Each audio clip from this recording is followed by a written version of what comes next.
હું પંકજ પંચાલ આજે આ વેકેશનમાં સરસ મજાના ઝાડ નીચે બેઠો છું. અહીંયા કોઈ પ્રવૃત્તિ નથી, માનસિક સામાજિક યા કોઈ જાતની માઇન્ડમાં કોઈ છે નહીં. એકદમ ફ્રી મિજાજમાં અહીં બેઠેલો છું.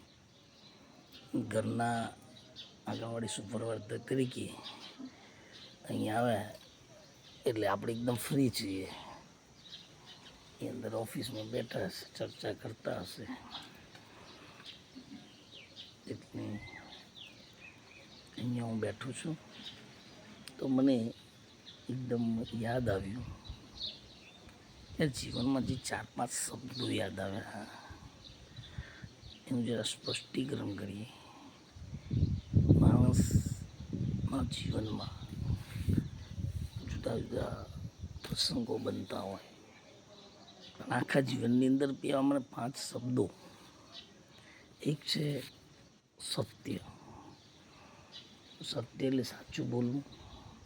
પણ માણસ ડગલીને પગલે ખોટું બોલતો હોય છે. પણ મારા અનુભવ પ્રમાણે ગાંધી બાપુ કહેતા હતા એ પ્રમાણે જે સત્યમાં શાંતિ છે, સત્ય બોલવામાં જે અંદરનો જે આનંદ છે ને કંઈક જુદો છે. હા, 100% સત્ય બોલવામાં સહન કરવું પડતું હોય છે, પણ અસત્ય બોલી થોડા સમય માટે અથવા ઉપર છેલ્લી શાંતિ જે દેખાવ પૂરતી છે એના કરતાં સત્ય બોલી અને લાંબા ગાળાની અંદરની શાંતિનો અનુભવ કરી શકાય. અને ક્યાંય સત્ય બોલવામાં કોઈ તકલીફ મને હજુ 54 વર્ષ સુધી પડી નથી. હવે એક બીજો શબ્દ છે સ્વાર્થ. માણસ અત્યારે સ્વાર્થમાં એટલો બધો ઓતપ્રોત થઈ ગયો છે કે એને મા બાપ, ભાઈ બહેન, કુટુંબીજનો, સમાજ કોઈની પડી નથી. પોતાનો સ્વાર્થ.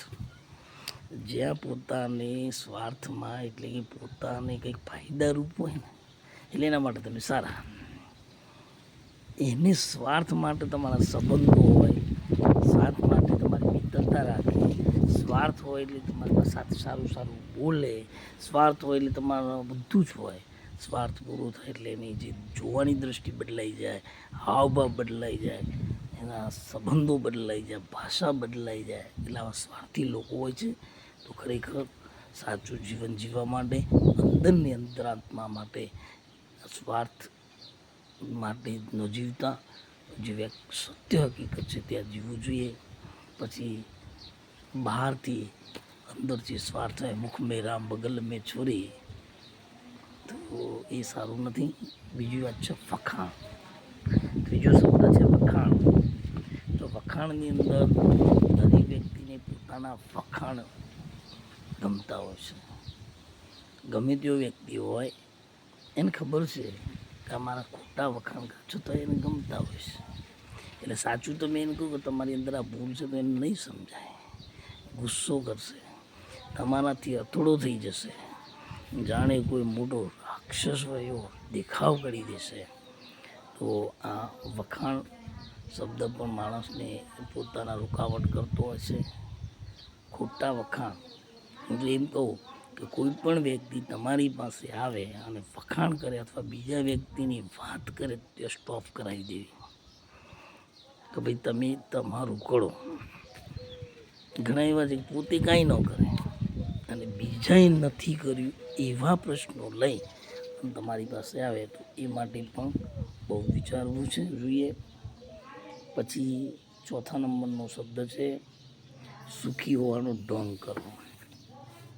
અત્યારે કળયુગની અંદર, અત્યારની વર્તમાન પરિસ્થિતિમાં પશ્ચિમી સંસ્કૃતિના અનુસરતા લોકો સુખી છે એવો ઢોંગ કરે છે.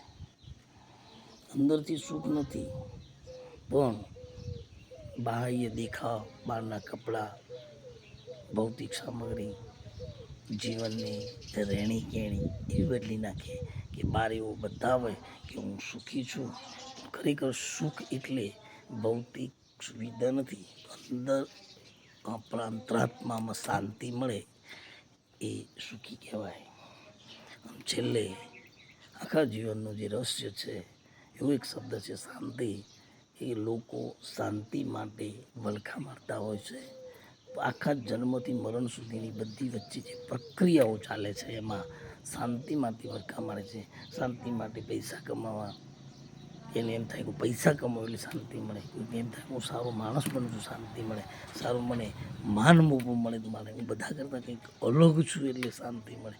પણ ખરેખર અંદરની જે શાંતિ છે એ ભૌતિકતાથી, માન પ્રતિષ્ઠાથી નથી આવતી, સત્કાર્યથી આવે છે. કોઈક એવું સારું કાર્ય કરો, કોઈકના અંતરાત્મા જાગે, કોઈકનો અંતરાત્મા પ્રસન્ન થાય, ખુશ થાય અને જે આશીર્વાદ મળે.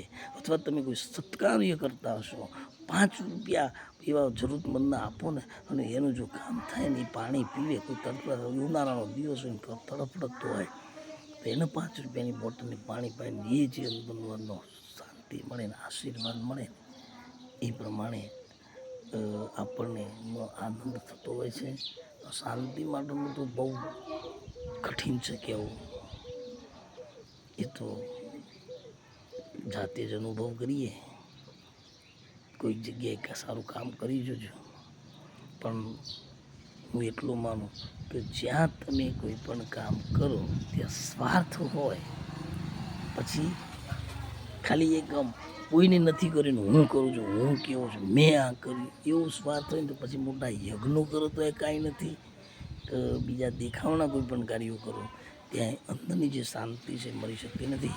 શાંતિ એકદમ આપણને લાગતો હેરાન થતો માણસ પણ એ શાંતિથી જીવી શકતો હોય છે. આખો દન મજૂરી કરી તડકામાં રહેવું અને છતાં પણ આજે 2-3 માણસનું પોતાનું નાનું એવું કુટુંબ સરસ મજાના ઝાડ નીચે અથવા રાંધી અને ખાતું હોય, સાદું ભોજન, છતાં એ ઘસઘસાટની અંદર કરતું હોય છે. 2 વસ્તુ છે, તમે કોઈ પણ કાર્ય કરતા હોય, નોકરી કરતા હો, ગમે ત્યાં છેલ્લે તમને આનંદ મળે અને બીજું ઘસઘસાટ ઊંઘ આવે ત્યારે સમજવું કે એમાં શાંતિ છે.